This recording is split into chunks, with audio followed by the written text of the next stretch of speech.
And we are back, and we just finished watching Twilight of the Warriors Walled In from 2024, rated R, with a runtime of 2 hours and 6 minutes. We caught this on Prime Video, and it is also to buy rent on Prime Video for a bargain price of $4.99. Yeah, why not? I mean, if I didn't have Prime Video, I would want to see this, and I wouldn't be sad about paying $4.99 for this film. This was a ton of fun. Yeah. It was just the right blend of action and story, I felt like.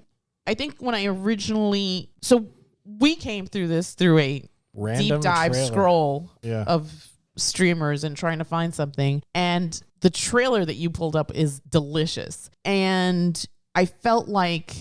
for some reason, I thought it would be more action heavy, but I'm not mad at this film. I feel like it's like a really good blend of action and story. There are parts where it's just story. Yeah, It's they're story. building the character, they're building the environment, they're showing the friendships, they're showing the walled city, which in itself is almost like a character in the movie. Yes. And the community that lives there, and also how, despite it being this, I mean, the fact that this was a real place.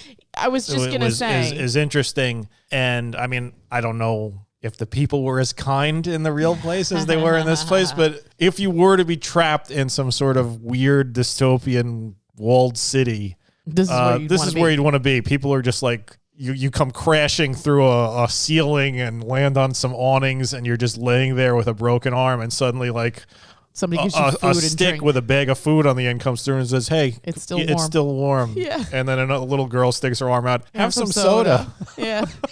And some masked guy is like, yeah, go to the red balcony and Cyclone will help you. So you're very smart and you read a lot. So I had no idea that the Walled City was a thing.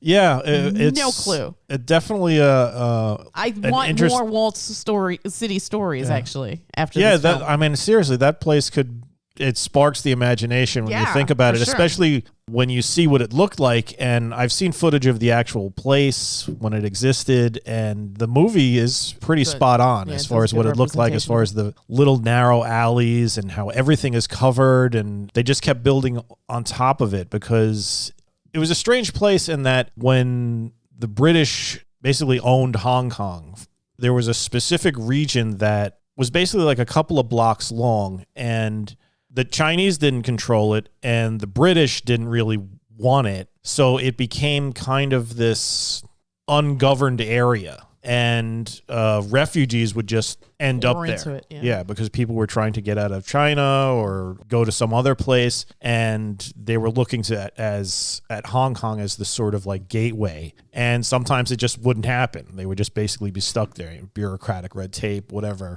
And they pretty much just set up a community there, and as more people showed up, they just kept building on top of it and on top of it and on top of it. And what was once a bunch of, I guess, normal buildings just became sort of connected and glued together into this basically a walled city. Mm-hmm.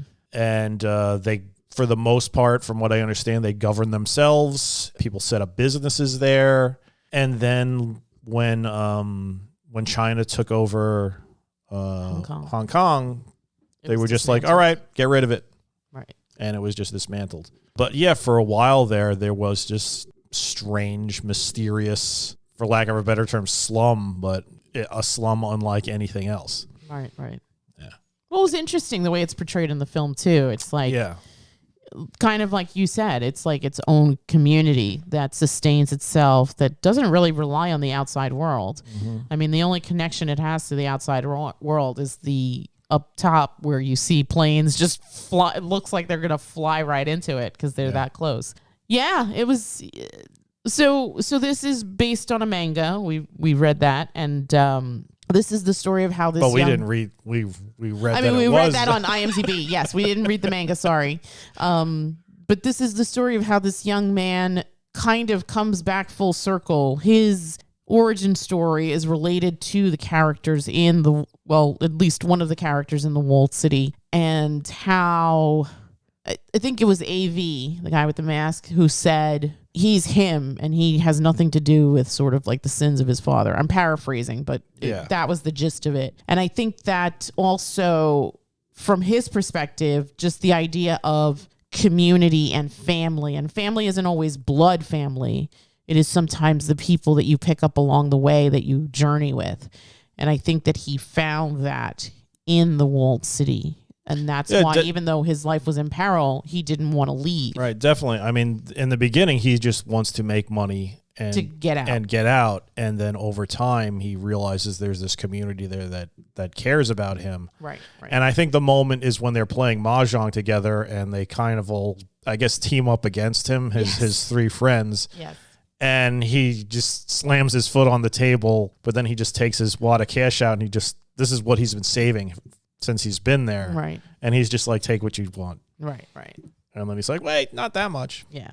So, yeah, it really does give like that sense of family.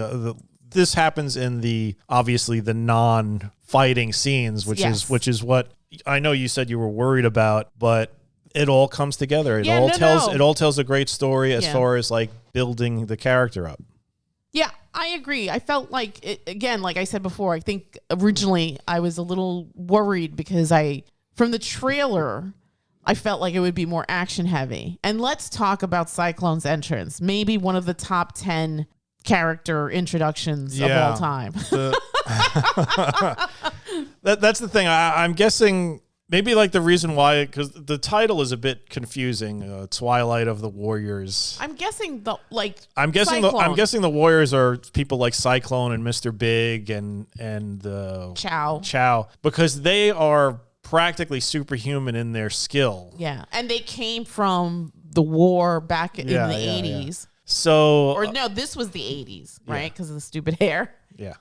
And like you said, Cyclone, when you first meet him as he is in the present of this movie, he just kicks ass. That cool ass move where he flicks the cigarette in the air and basically beats that dude up, breaks his arm, and then the cigarette doesn't even hit the ground. He just puts his hands out and catches it. And continues to smoke. That was something. Yeah. I loved the hell out of that. Oh, and then he lifts him up with his foot and punches him through a wall. Yes. I love films where people beat each other with their hands and feet. Yeah. I mean, we were raised on Shaw, like double feature Shaw Brother movies, Channel 5. And this isn't the Raid. Like the Raid, he's doing some fairly superhuman stuff, but it's kept within the wrapper of that. Yeah, this is a guy who's nobody could do that, but he's beating people up. Yeah, this had just the right amount of fantasy to it. Yes, because there were aspects of it that were completely superhuman and like King. Like Mr. Big's main henchman is this guy named King, who worst hair or 12th master. King. Yes. King. He had the mega mullet. Yeah. And worst dresser. He's just like this flashy guy who's just like ha ha ha ha ha. He's annoying as hell, and he's a piece of crap. And on top of that, indestructible. He's freaking indestructible. Yeah. He just does this thing where he like points his fingers out and like knives can't penetrate him. Yeah. He's like got an old Shaw Brothers movie. He's got spirit power, they called it. Yes. And it's like, okay, I'm on board. This has been so entertaining that I'm on board. I don't mind that. And they didn't go too far into it where you see, I don't know, fireballs and and Kamehameha. Although, if that had been introduced, I would have gone with it too, because I was so pleasantly pleased with the story. I was glad that they kept it at that level. Because remember, we're also dealing with very cramped situations. Yes. I don't think shooting a fireball through Kowloon Walled City would work. Would be good. Yeah, you mentioned the Raid. This film obviously came out after that, the first Raid, and it sort of had that feel. Again, there were certain sequences that felt clearly influenced, like when that guy's head got smacked into the wall and then rubbed against it. Yes. And it was funny because it's funny when, it's not funny, but I really enjoy these sort of claustrophobic films that take place in like this area, because again, the majority of the film here takes place within the Walled City. And in the first raid, it happens in that compound, right? Yeah.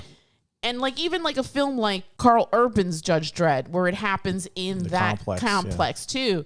It's kind of interesting because, to your point, like here, the Walled City is its own character. It's like this larger than life, like Wonderland kind of place. And not in the happy sense. Not in the happy sense. No.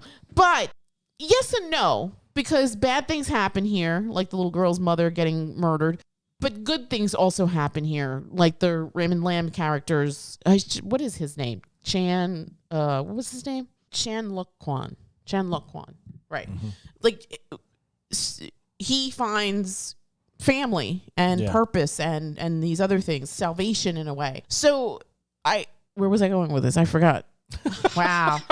I'm getting old. You were comparing it sort of to the raid and so like the claustrophobic. Yes. So there's definitely like homage to that. But what I liked about this film is that it didn't need to rely exclusively on the elements of the fight choreography, right? It didn't, because you also had a very compelling story. You have the story of Chan Luk Kwan and what is happening to him, and by default what happens to these other characters, because again, you have Cyclone, you have Mr. Big, you have Chow, you have Shin, you have King, you have 12th Master, you have AV, and how all these characters, for better or worse, form this community. And in some cases, like the 4 almost brothers at the end, right? Mm-hmm. Form their own families, right?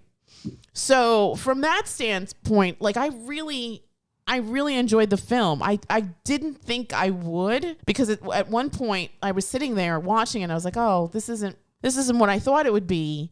But then like I really lost myself to the story, because it was like, it was really interesting. Yeah. I had my own ideas of what was going to happen. It didn't happen that way. But I think ultimately, to Cyclone's point, it was like, whether he found Jim's son or not, his family was never coming back. Mm-hmm. So he sort of needed to let that go and move forward. And Chan Luk Kwan sort of redeems his family's name by giving Chow his freedom at the end, right? So, and to like AV, it's funny how everything comes back full circle. AV's point about how, okay, so his father did this bad thing, like why is that on this guy's plate? Yeah.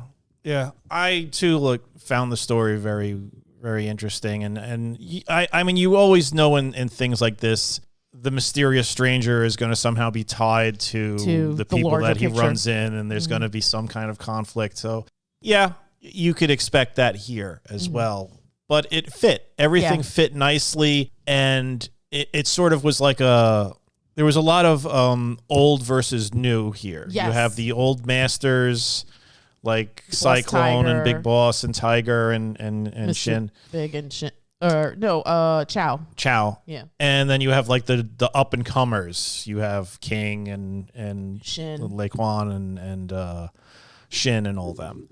And on top of that, you have that mentality where the old people think, it's like the debt must be paid. Right. This guy is responsible for my family's death, so now I've been spending decades hunting for his family to kill them. Right. Even though that guy, the guy that did it, he's long dead. Right. It doesn't matter. And his son didn't have a happy life. Yeah, it doesn't matter. None of that matters. It's just the price must be paid. And that's sort of like this antiquated, it's sort of like what you would see in the type of martial arts film where everybody's still wearing robes and has giant white beards. Yes. Floating and doing the palm of death. Yeah. And then the younger crowd, like AV says, it's nothing to do with him. Right. It's just let this man live. Yeah. Let's just go on. You know, this guy, he could leave, he could flee, he could do whatever, but he wants to stay here. And he didn't want to leave. He didn't even want. And he wasn't a bad guy. He just wanted a break. He just wanted a break and just be accepted and find a place that he could call home. Right. That was the most important. And seriously, why should he suffer for something that a man that he never met ever did? Yeah. And not only that, but it didn't sound like he had a happy life. His mother died very young. Yeah, he was a baby when he flees. where his mother takes him, right? Mm-hmm. And then he even says he grew up in foster care. Yeah. So. Yeah, that's it. So yeah, there's like all those dichotomies between the old and the young, and as far as like the actual characters in the story, and also just in the power sets. I mean, yeah, for old dudes, they are pulling some like incredibly superhuman moves where they're punching people through walls and stuff. God bless Sammo Hung. Sammo Hung looks incredible in this. He's kicking so much ass. And like, I hope he lives to be 1,000. Yeah, seriously. And whereas the young guys, they're no slouches either. No. They're not doing supernatural stuff. No. The only one that is King. Yes. King is sort of like this weird throwback to to the old powers, I guess, because he has, and he's trying. I guess he was trying to teach it to his minions, his mullet gang. Mullet gang. But they're minions. Yeah, they're eventually going to get taken out. But overall, yeah, I enjoyed this film very much, and I was so happy because a lot of times you'll be flipping through the streamers and the little trailer will pop on in the corner. Yeah, and it'll look amazing, kick-ass, and then you'll watch it and it's just it's just kind of a drag. I felt that way about Monkey Man, which we saw, which was disappointing. Monkey Man had some pacing issues. Was that the only? It was way too long. There was just we're talking about interspersing action and story. Monkey Man, the story bits took way too long to get to where they needed to go. Yeah, it was weird because we saw that months ago to the point where I don't remember it. But it's funny because I think we saw the trailer and we were like, "Rock on, let's do this, let's do it." Yeah, yeah. And then we sat and we watched it and we were like, "What just happened?" That was a lot. I mean, there were good action bits in it. It's just, but not enough to carry the film. There was just way too much other stuff going on. Yeah, that kind of just wasn't that interesting. Yeah. Whereas this, it was interesting seeing him like grow as a character and see develop his community and see his wants or desires change, and then have to fight for that because what he now has, what he wants is now basically being taken away from him because of some ancient vendetta. Yeah. So this was a good story. I really liked it. 1 to 10, what would you give it? I'd give it an 8. I too would give it an 8. I think from where it starts to where it ends, it's solid, and again, a really good mix of the two, of storytelling and the action sequences, and those actions. Like, they look like they're getting hurt. They look like they're getting hurt. It's fun. For the most part, they're filmed very well where you understand exactly what's going on. Mm-hmm. They're never gonna match the Raid. No. But it's different. But they're good. They weren't a mess. We've seen plenty of martial arts films where it's just what the hell. Clearly, neither of these guys know what they're doing, so they're just editing the shit out of it to hide that fact. Yeah. This, it was well edited. Just the way they utilized the closed, tight areas around these people.